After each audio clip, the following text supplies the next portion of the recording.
Good day everyone. Now let's discuss about chapter 5, the confidence interval. In this chapter, we will demonstrate that when an estimate is based on a normal distribution, we can learn more about how precise it is by calculating a confidence interval. The example below illustrates the main concept. Now let's define first the confidence interval. Confidence interval is the mean of your estimate plus and minus the variation in that estimate. This is the range of values you expect your estimate to fall between if you redo your test within a certain level of confidence.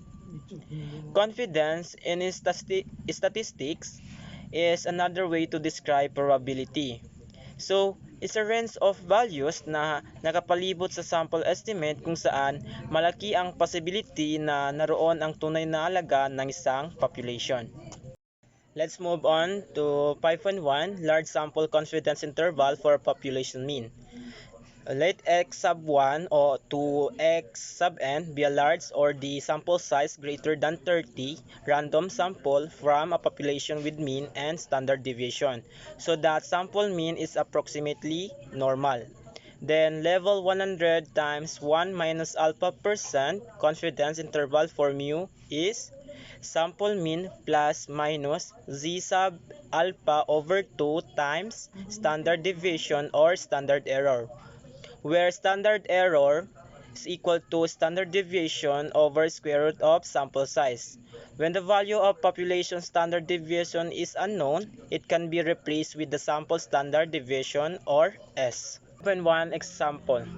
The sample mean and standard deviation for the field weights of 100 boxes are overline. Sample mean is equal to 12.05 and sample standard deviation is equal to 0.1.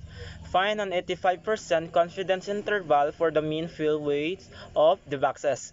The solution: to find an 85% confidence interval, set 1 minus alpha is equal to 0.85. To obtain alpha is equal to 0.15 and alpha over 2 is equal to 0.075. We then look in the table for 2.075, the z-score that cuts off 7.5% of the area in the right-hand tail. We find z sub 2.075 is equal to 1.44. We approximate standard error approximately sample standard deviation over square root of sample size is equal to 0.01. So the 85% confidence interval is 12.05 plus minus times 1.44 times 0.01. This can be written as 12.05 plus minus 0.0144 or as 12.0356 or 12.0644. Now let's find the given. First is the sample mean is equal to 12.05. Then sample standard deviation is equal to 0.1. And the sample size is equal to 100 boxes. The confidence level is equal to 85%. So we need to convert at the decimal, which is the 0.85. So matapos natin ma-convert, we need to find the alpha first, which is 1 minus alpha.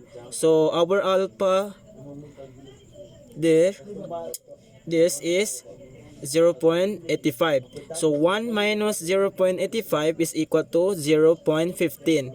Then after to find the alpha, we need to divide to 2.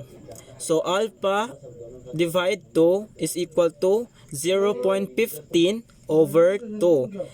Then the alpha over 2 is equal to 0.075. So using the z table, the critical value is z sub 0.075 is approximately to 1.44. So we need to compute the standard error.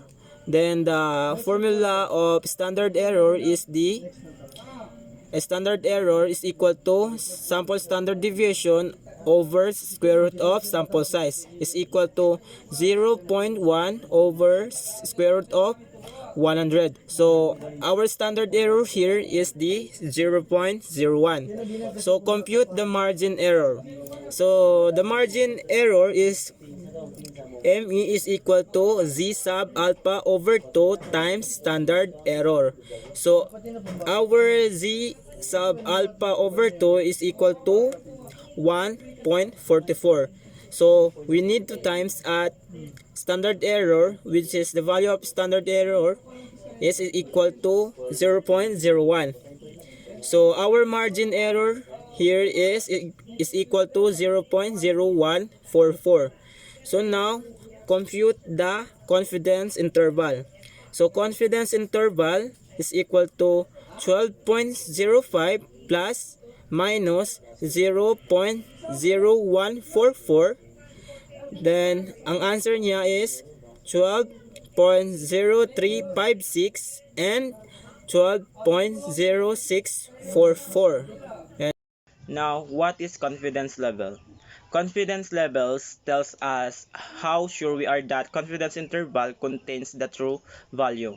For example, a 95% confidence level means that if we repeated the experiment many times, about 95 out of 100 of those intervals would include the true value. Higher confidence levels like 99.7% give us more certainty, but the intervals are wider and less precise. On the other hand, lower confidence levels like 68% result in narrower intervals, but they are less likely to include the true value. This creates a trade-off between confidence and precision. Greater confidence gives you a wider range, while greater precision gives you smaller range but less certainty in most situations. A 95% confidence level offers a good balance and is the most commonly used. Last, probability versus confidence. When we say we have a 95% confidence interval, like from 12.304 to 12.696, it might sound like there's a 95% chance the true average is in that range, but that's not quite right. The true average, or the population mean, is a fixed number and it's either in the interval or it's not. What we really mean is that we're 95% confident in the method we use to calculate the interval. If we repeated the experiment many times, 95 out of 100 intervals would end up capturing the true average. So the confidence is in the process, not in the one specific interval. That's all. Thank you.